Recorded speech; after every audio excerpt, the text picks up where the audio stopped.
Comenzamos con la dise transoral, para valorar si existe un acoplamiento palatogloso positivo, es decir, si la lengua empuja el paladar y, por tanto, no estaría indicada una faringoplastia.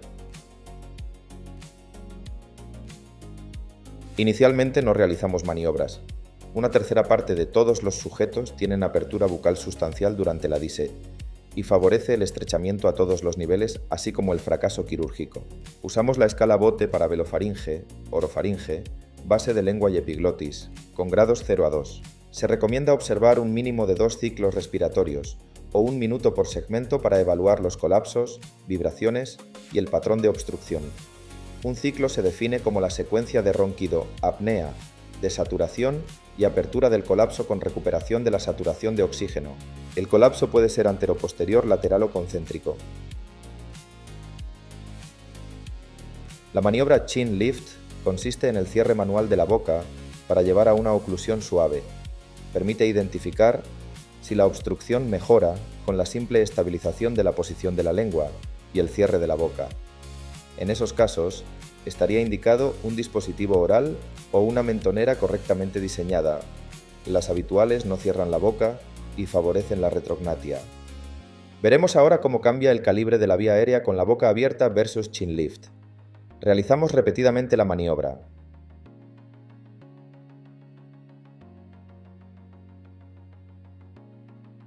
Comprobamos que en este caso el paciente es candidato a una férula oral sin necesidad de avance significativo.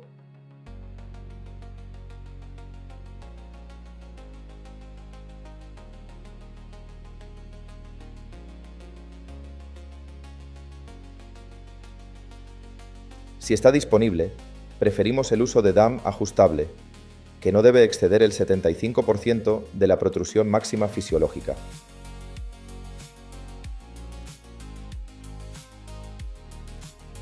Comprobamos cómo mejora el colapso, el tiraje cervical y la saturación con el reajuste correcto. La mayor probabilidad de éxito son pacientes más jóvenes, con IMC bajo, apnea posicional o leve, y colapso anterposterior de paladar o de base de lengua.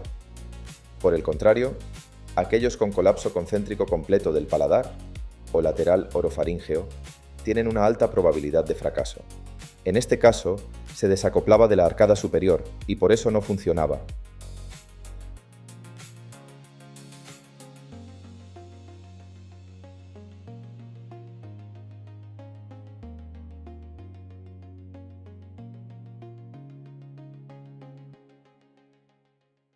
Esperamos unos segundos a que se estabilice el bis, por la molestia al introducir el tubo nasofaríngeo. Los hallazgos con valores por debajo de 50 deben tomarse con gran cautela por exceso de relajación y reducción del impulso central ventilatorio. El tubo nasofaríngeo se utiliza para simular qué sucedería si realizáramos una faringoplastia. Si no aparecen nuevos colapsos y sube la saturación, el paciente sería candidato a una faringoplastia exclusivamente, aunque visualmente viéramos otros colapsos. Por el contrario, si aparecen nuevos colapsos de base de lengua y/o epiglotis y de saturación, estaría indicado añadir tratamiento multinivel.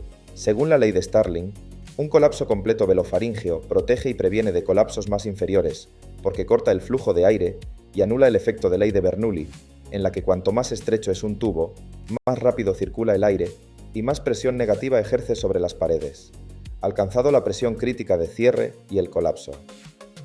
Al abrir con el tubo nasofaríngeo, el flujo reaparece y pueden surgir nuevas obstrucciones, como sucede con el nuevo colapso epiglótico que estamos viendo. Las epiglotis planas y floppy son con diferencia las más propensas.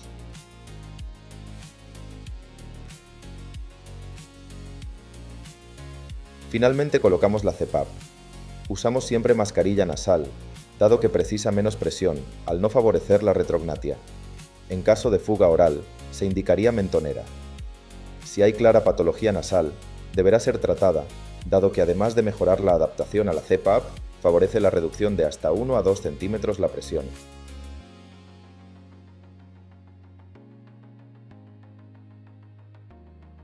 Buscamos la presión de apertura faríngea, es decir, la presión a la que el colapso desaparece a todos los niveles y con una saturación de oxígeno estable durante al menos 4 respiraciones. Comenzamos a 4 centímetros de presión e incrementamos cada 15 a 30 segundos.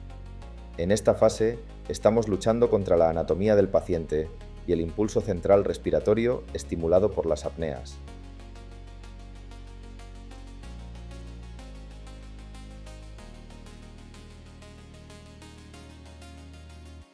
Vemos como aunque aumentamos la presión, el colapso epiglótico no mejora e incluso empeora.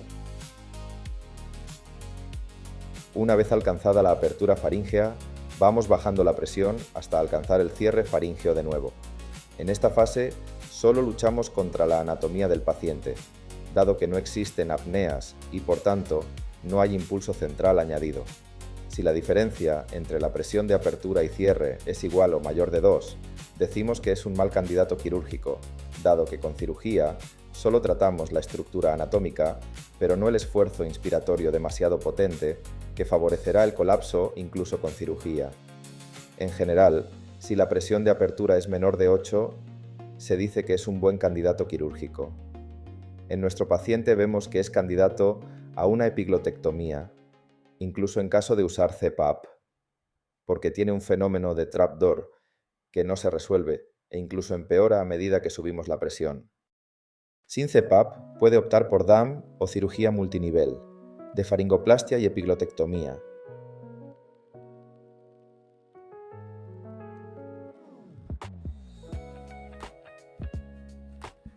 Estas son algunas de las claves de la DISE dinámica.